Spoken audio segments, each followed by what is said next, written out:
Mga kapatid, pinag-aaralan po natin ang serye ng mga leksyong inihanay ng kapatid na Eranio G. Manalo ukol sa sambahayang may pagpapala ng Diyos sa layuning mapatibay ang kaugnayan ng mag-asawa sa isa't isa at mapatatag ang relasyon ng buong pamilya o buong sambahayan.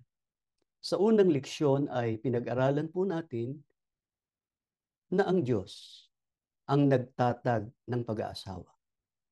Kaya banal ang pag-aasawa at dapat pahalagahan ng lalaki at babaeng mag-asawa. Pagkatapos ay pinag-aralan natin ang mga pananagutan o tungkulin ng lalaki o ng pangulo ng sambahayan. Ngayon naman, ang pag-aaralan po natin ay ang mga pananagutan o tungkulin ng babae o ng ina ng sambahayan. Subalit sa pagtalakay po natin ito ay mababanggit, sasariwain yung tungkulin ng lalaki at yung magkatwang na pananagutan ng mag-asawa sa kanilang sambahayan.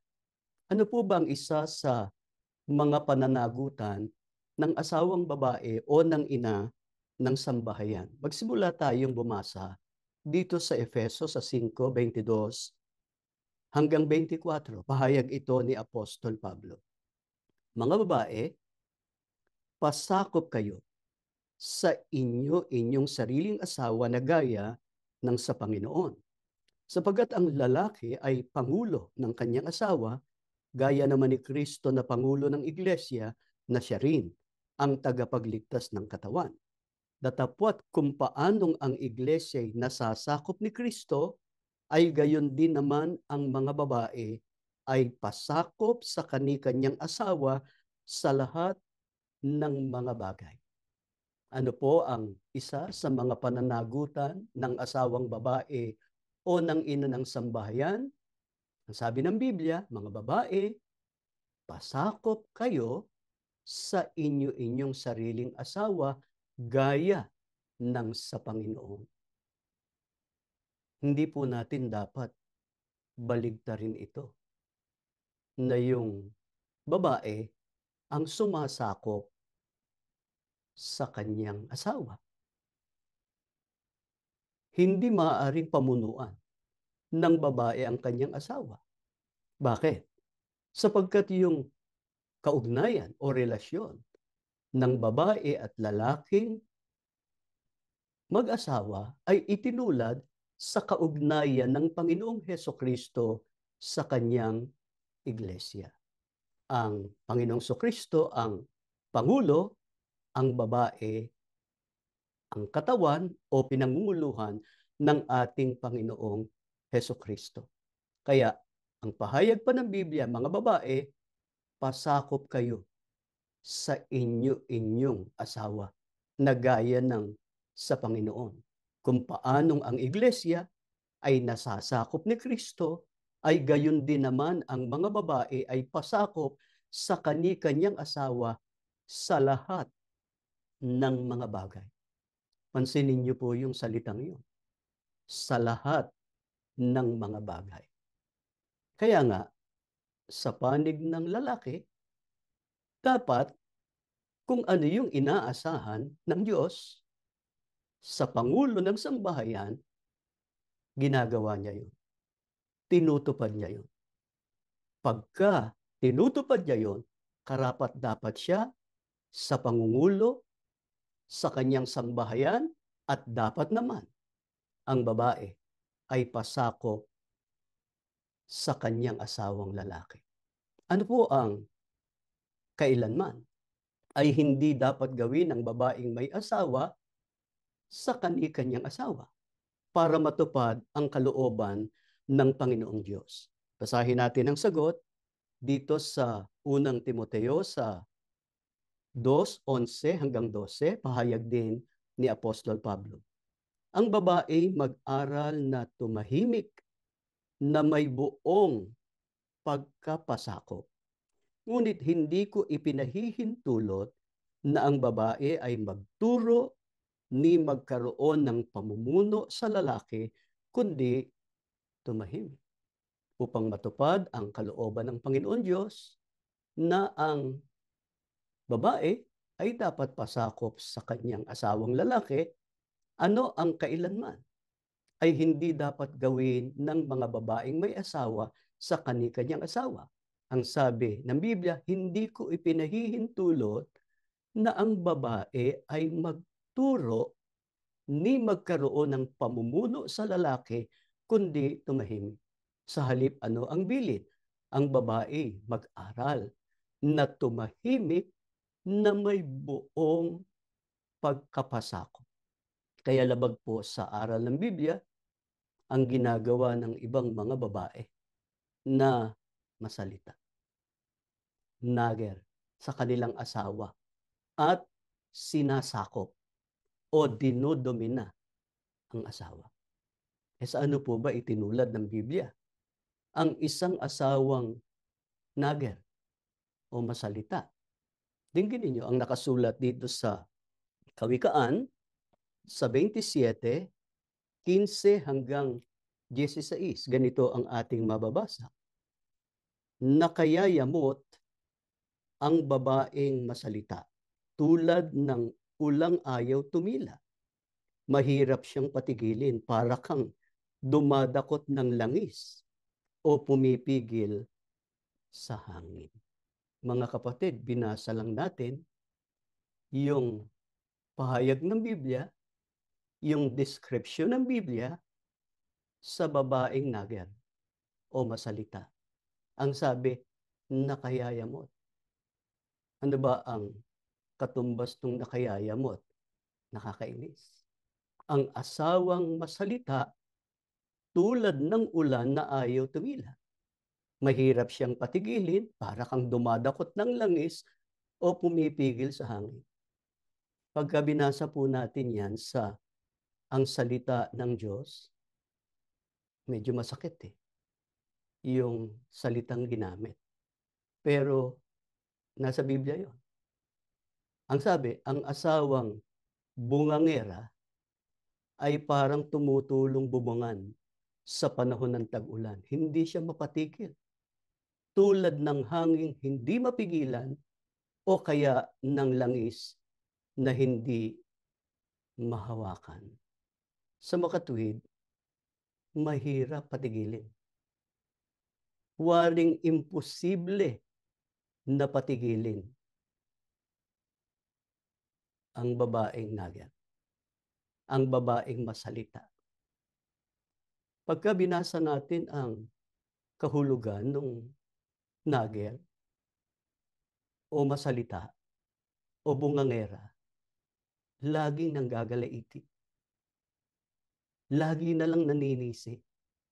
Ganin yung nager. Hindi dapat magkagano. Sa panig ng asawa at ina sa loob ng Iglesia ni Cristo. Bakit? Sapagkat naturuan tayo ng mga salita ng ating Panginoon Diyos. Kaya nga, ano ang nagiging resulta sa pamilya na ang ina o ang asawang babae ay nager? Mailap ang kapayapaan o walang kapayapaan. Bakit? Sapagkat lagi na nga lang nagagalit.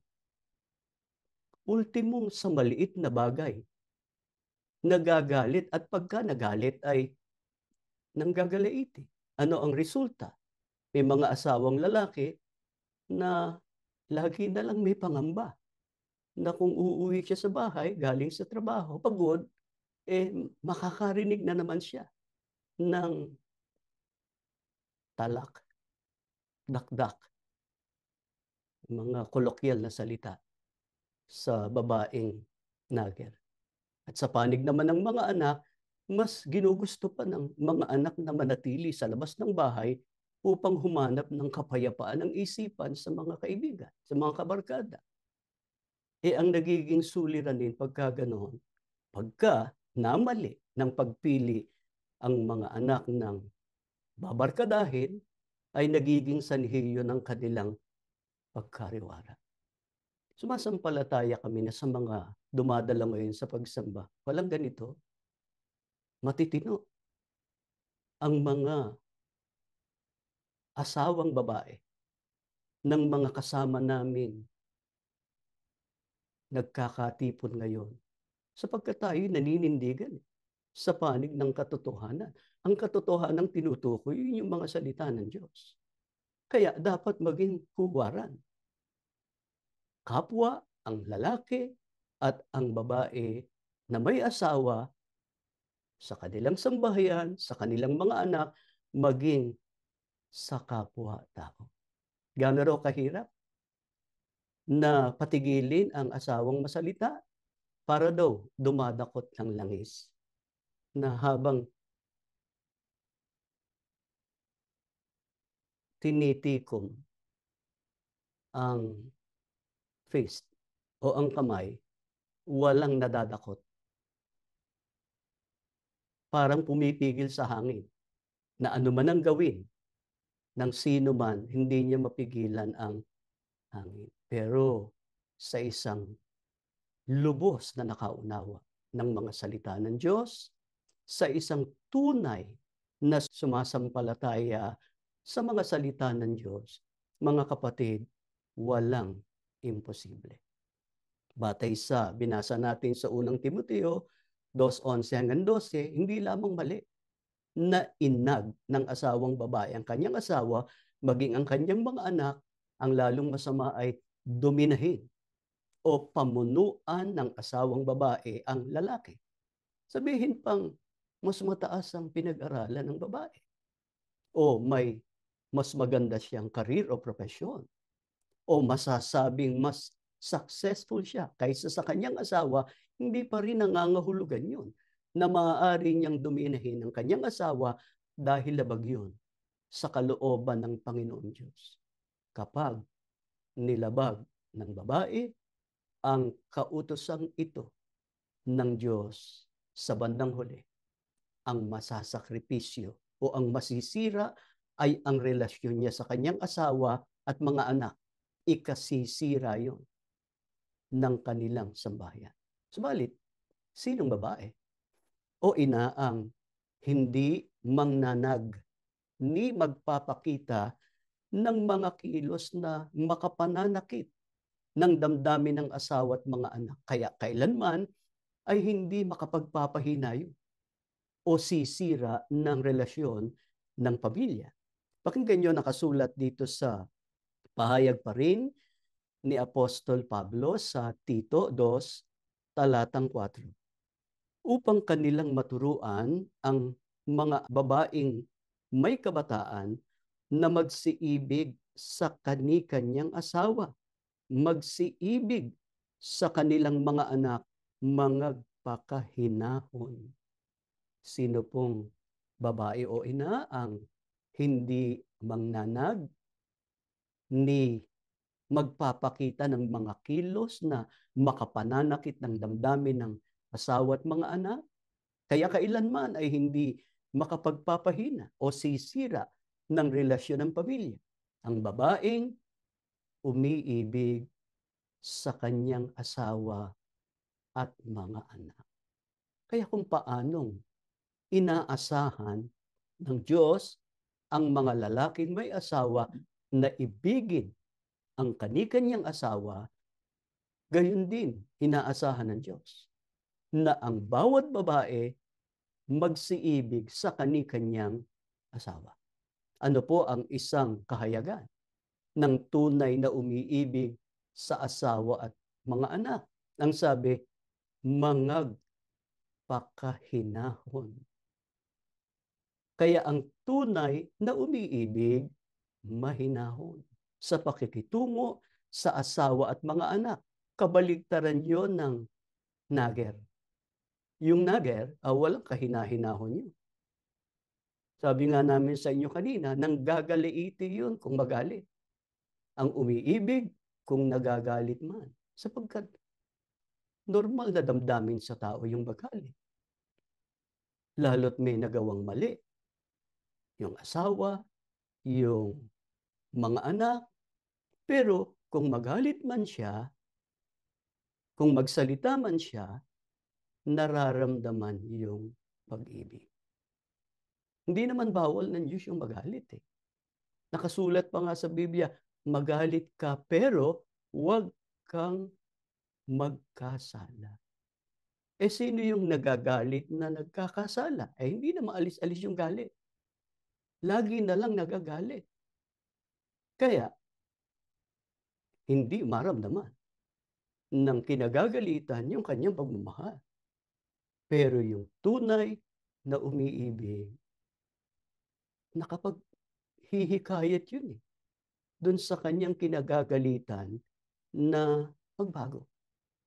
Lalo sa panig ng mga anak. Sa halip na magrebelde yung anak dahil sa ipinakikitang ugali ng ina, ay nahihiya pa eh. Yung mga anak, nagsosorry, nagsisisi, tinatanggap yung pagkakamali. E pagka ganon, maayos ang pagsasama ng pamilya. Napag-aralan natin nung nakaraan na yung pag-ibig ay isang masidhi o marubdob na damdamin sa iniibig. Hindi dapat kumupas. Ang pag-ibig, lalong hindi dapat mawala ang pag-ibig ng mag-asawang Iglesia ni Cristo sa isa't isa hanggang sa pagtanda.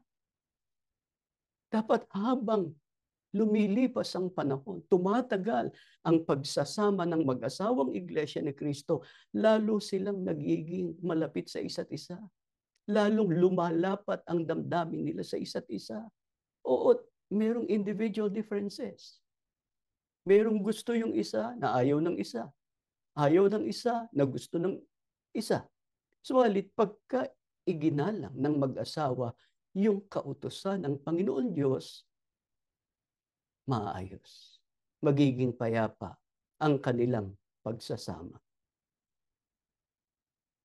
Kaya, mga mahal na kapatid, yung pag-ibig ay napatutunayan yun, hindi lang sa salita, kundi sa gawa. Meron po kaming babasahin sa inyo na mga halimbawa ng mga salita at mga gawa na makatutulong upang mapatunayan ng babae ang kanyang pagmamahal sa kanyang asawa. Ang babae at maging ang asawang lalaki ay dapat batid kung ano ang mga bagay na makapagpapasaya sa asawa at sikaping maidulot niya yon sa kanya. Halimbawa, yung paboritong pagkain. Kaya yung babae ay nagsisikap na matutong magluto, marunong magluto. Alam niya kung ano yung makasisiya sa kanyang asawa. At alam niya rin kung ano yung makakasama. Kaya hindi niya ipakakain yun sa kanyang asawa. Mahal niya eh. Eh yung hindi mahal, kahit na alam niyang bawal, sa asawa niya makapipinsala sa kalusugan, eh sige lang ng sige. Bigay lang ng bigay. Ay hindi ganun. Kailangan hindi lang makasasaya, makapagdudulot pa ng kalusugan, ng pag-iingat sa buhay ng asawa. Ano pa halimbawa, kulay ng damit at iba pang bagay. Kapwa, ang mag-asawa ay dapat appreciative sa mga magagandang bagay na ibinibigay o ginagawa ng asawa. Dapat ay alam ng babae, maging ng lalaki, ang mga romantikong salita na magpapasaya sa kanyang asawa. Gaya halimbawa ng salitang honey, dear, love, mahal, na yun sinasalita ng sincero. Hindi yung galit na galit pala eh, mahal. Bakit ganito? Bakit ganon? Pagka ginamit natin yung salitang mahal, love, dear, maramdaman. Nung pinagsasalitaan natin, totoo yung ating sinasabi. Huwag natin kokontrahin ng gawa yung ating sinasabi. Ano pa? Huwag pababayaan ng babae ang kanyang sarili, ang kanyang pisikal na kaanyuan. Sa halip ay ingatan niya ito para sa kanyang kabutihan at kalusugan at manatiling kaaya-aya sa kanyang asawa hanggang sa kanilang pagtanda.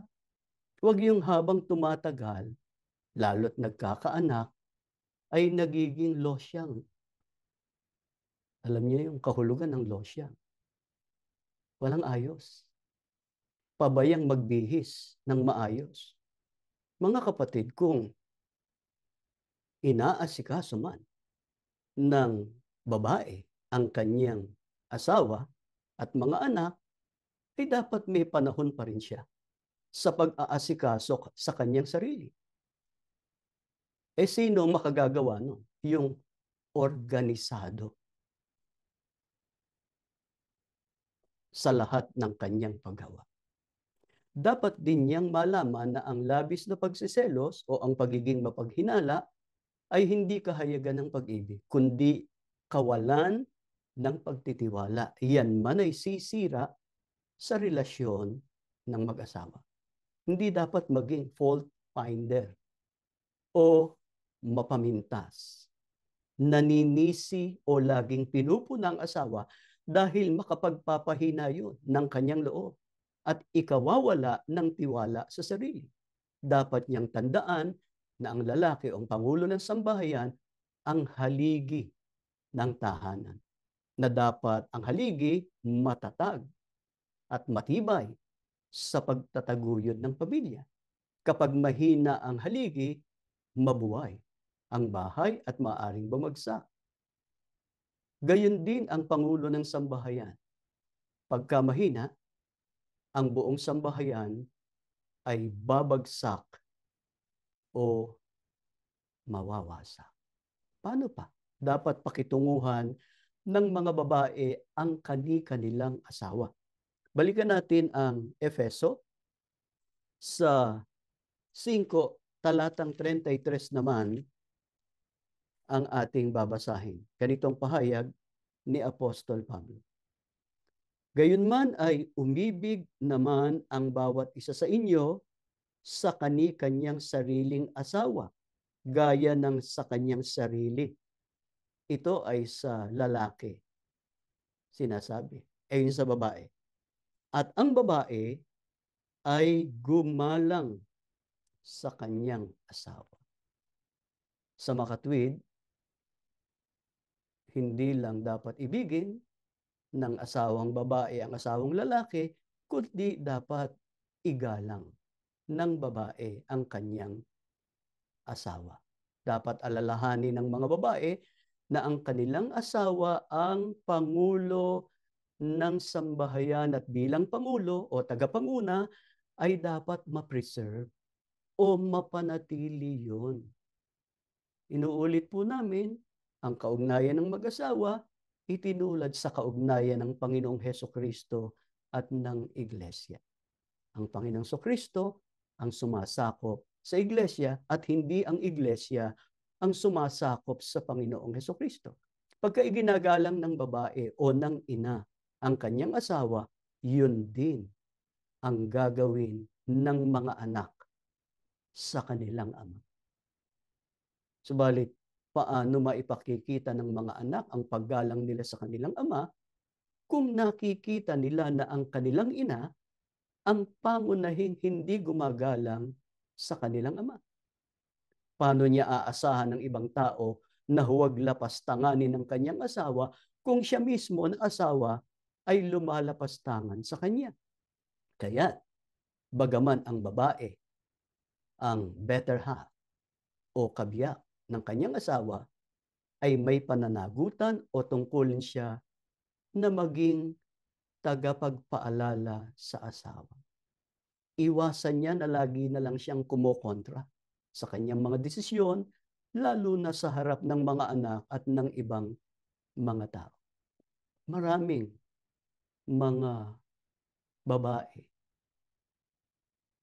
mga ina, sa loob ng Iglesia ni Cristo, alam kung paano matutulungan ang asawa sa paggawa ng mga tamang desisyon na hindi lumilitaw na parang dinodomina nila ang kanilang asawa. Umuunlad at nagniningning ang kanilang asawa samantalang naroon sila sa kanilang anino o lumalakad ng isang hakbang sa likuran nila. Sabi nga sa lyrics ng isang lumang awit, "You are the wind beneath my wings."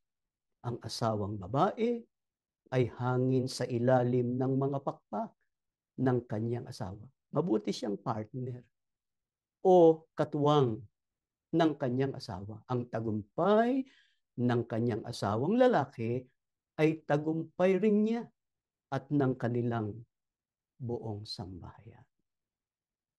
Pagka ganito, maayos.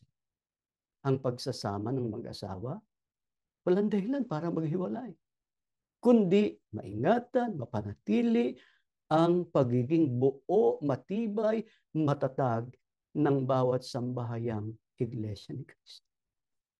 Sa hirap ng buhay ngayon, marami pong asawang babae ang napipilitan na rin maghanap buhay upang matustusan ang pangailangan ng sambahayan at mabigyan ng magandang kinabukasan ng mga anak.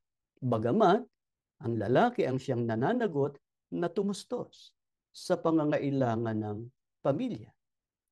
Bagaman walang tiyak na pagbabawal sa mga babae na tumulong sa kanilang asawa sa paghahanap buhay, ano pa rin ang pangunahing tungkuling bigay ng Diyos sa babae na dapat niyang pahalagahan.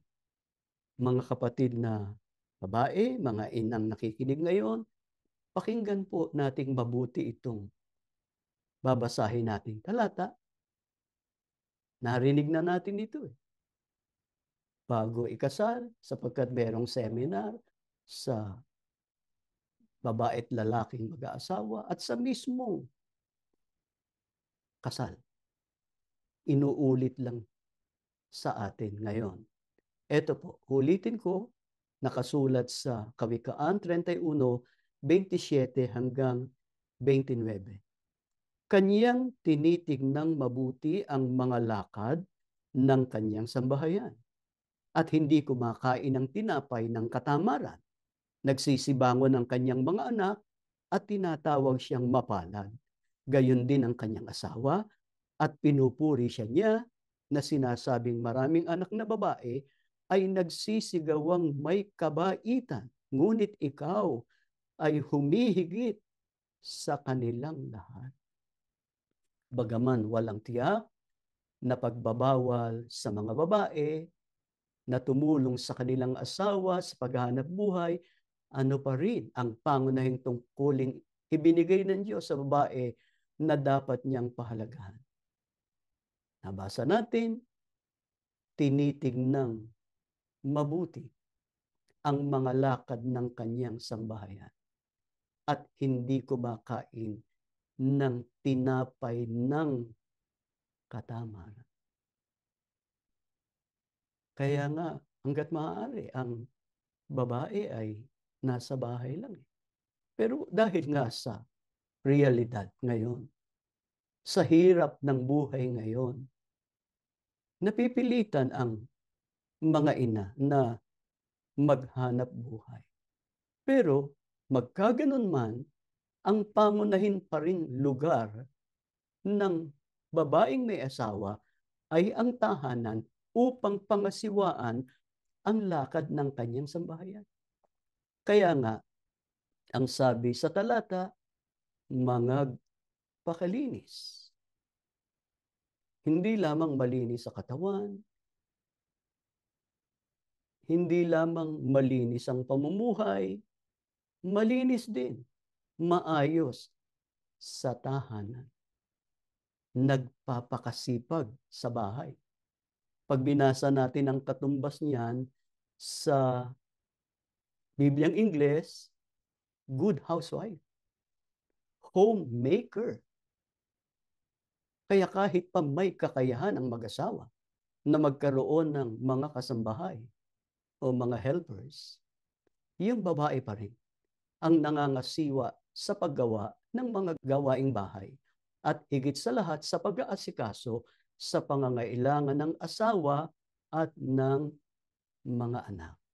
Kaya hindi dapat maagaw ng anumang bagay ang kanilang pansin upang matugunan ang pagiging homemaker o good housewife. Walang panahon ang isang mabuting asawa at ina sa pangangapit bahay. Isang malaking diferensya ng maraming ina sa sanlibutan ito na palibhasa hindi naman nila na tanggap yung mga aral ng Diyos tungkol sa tungkulin ng babaeng may asawa.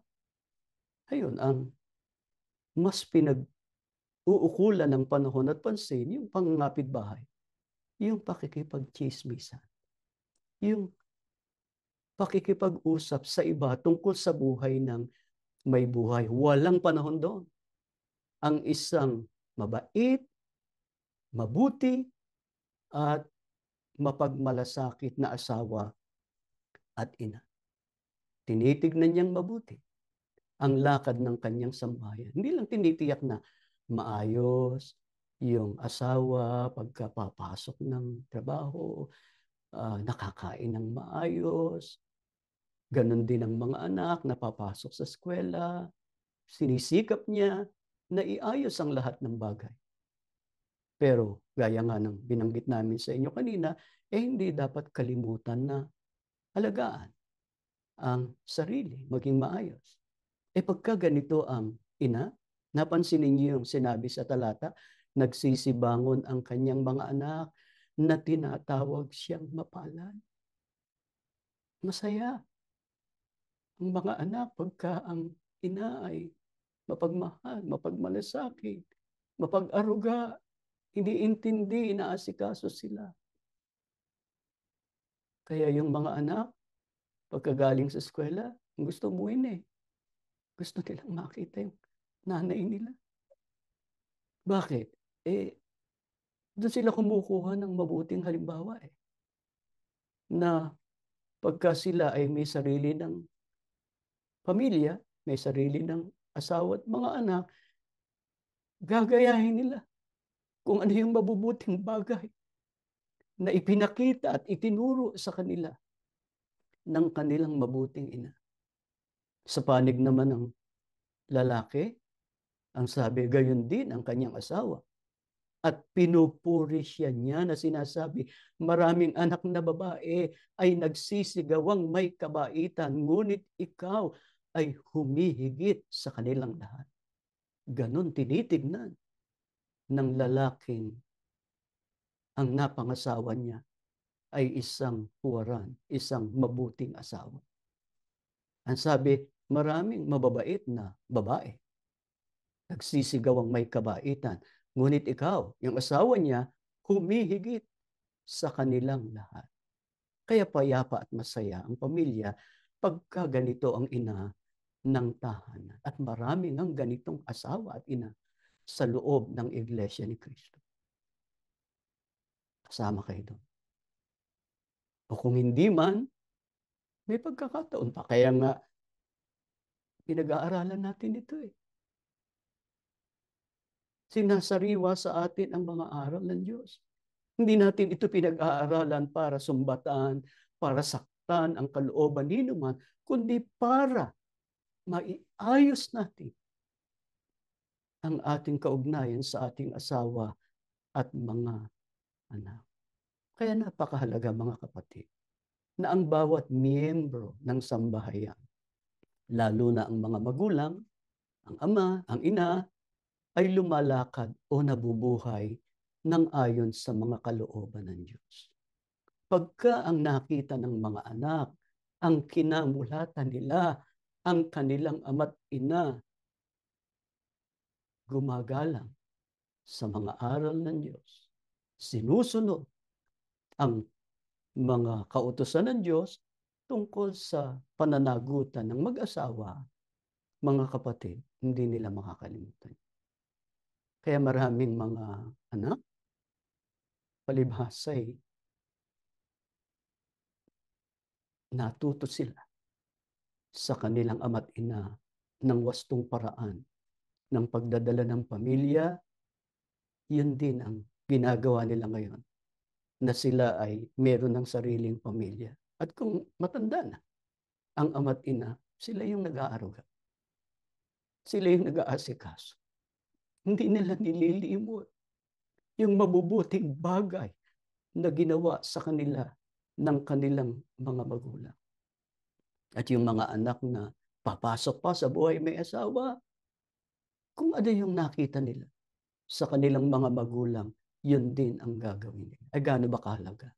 Kung ang buong sambahayan tinutuntun ang mga aral ng Diyos na tinanggap sa loob ng Iglesia ni Cristo.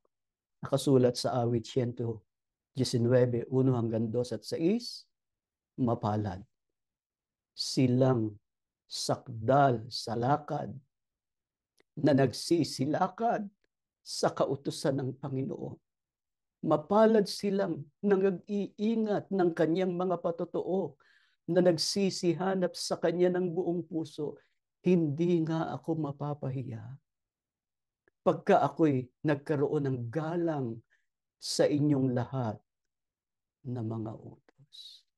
Mga kapatid, laging nakalaan ang mga pagpapala ng Diyos, ang pag-iingat at pagliligtas ng Diyos sa bawat sambahayan na nakalapat ang sarili sa pagsunod sa mga kautusan ng Panginoon Diyos.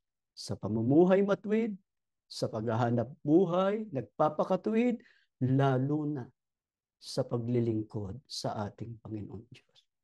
Kanya nawa ang lahat ng sambahayang nakikinig ngayon at maaabot pa ng pagtuturong ito. Yan po ang ating leksyon. Tumayo kayo, mga kapatid, tayo ay mananalangin.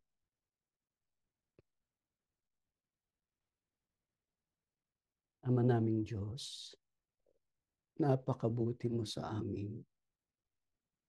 Lagi kang nagpapagunita. Ginagamit mong kasangkapan ang ganitong mga pagsamba para lagi naming marinig ang mga dalisay na mga aral mo. Palibhasay ikaw ang nagtatag ng pag-aasawa. Ikaw ang dahilan at nabuo ang aming sambahayan. Panginoon, hindi mo kami pinababayaang mag-isa sa pagtataguyod ng aming sambahayan. Salamat sa mga aral mo na aming tinanggap sa iglesia. Salamat sa pagkasangkapan mo sa iyong sugo at sa naon ng namahala. Natutuhan namin kung paano namin dapat pahalagahan ang buhay may asawa, ang aming kaugnayan sa isa't isa, at ang mga pananagutan namin sa aming mga anak. Panginoon, paano ka namin malilimutan? Hindi ka nagkukulang ng mabubuting bagay sa amin. Araw-araw, iniaabot mo po ang aming mga pangangailangan. Kaya payapa ang aming sambahayan, nakapamumuhay ng tiwasay, higit sa lahat nakapaglilingkod sa iyo. Kung dinaratnan man kami ng mga suliranin, ng mga bagabag, ng mga pagsubok, pagka nakikita mong nananalangin ang aming sambahayan, naaawa ka, Ama, na lunasan ang aming mga bagabag, pagaanin ang aming mga pakiramdam, payapain ang aming isipan upang mabuhay pa kami ng tiwasay at patuloy na makapaglingkod sa iyo. Sinasamantala namin ang pagkakataong ito na malapit ka sa amin. Nakikinig ka, nakatunghay ang iyong mapagpalang paningin. Maaari po ba abutin mo ang bawat sambayang nagkakatipon ngayon? Igawad mo ang iyong mahalagang basbas sa ama, sa ina, lalo't matanda na. Lalo nilang pahalagahan ang pagsasama nila na bunga ng iyong biyaya at pagpapala sa kanila. Pagpalain mong mga anak namin, Panginoon, sinikap namin na palakihin sila sa pananampalataya. Hubugin sila sa mga aral mo. Huwag nilang makalimutan ang lahat ng mga pagsasakit ng mga magulang. Matuto silang gumalang at pahalagahan ang kanilang mga magulang, ang mga naging pagsasakit para sa kanila. Pagpalain mong mga anak namin, ibiyaya mong magandang kapalaran. Gawin mo pong mananampalataya ang mga aral na tinanggap nila sa iglesia, na patuloy na pinaaalala ng kanilang mga magulang. Huwag nilang malilimutan yon. Maalala nila na pagka sila na lang ang nabubuhay sa mundong ito, pag dumating ng panahong pinagpahinga mo na ang kanilang mga magulang, Panginoon, huwag nilang makalimutan ang mga halimbawang iniwan ng kanilang mga magulang sa matuwid na pamumuhay at banal na paglilingkod sa iyo. Panginoong Hesukristo, maraming salamat po sa matiyagamong pamamagitan. Anuman ang panalangin, pakiusap ng mga lingkod mong nagkakatipon ngayon, ilapit mo sa Ama para sagutin ng Ama, ipagkaloob ang aming mga kahilingan, lalo na ang ibayo pang pananampalataya. Ama, umaasa kami. Pinakinggan mo ang aming panalangin. Lubos na ipinatawad ang lahat ng mga kasalanan at pagkukulang namin. Nihiling namin ang lahat sa pangalan ng Panginoong Hesukristo na aming tagapagligtas. Amen.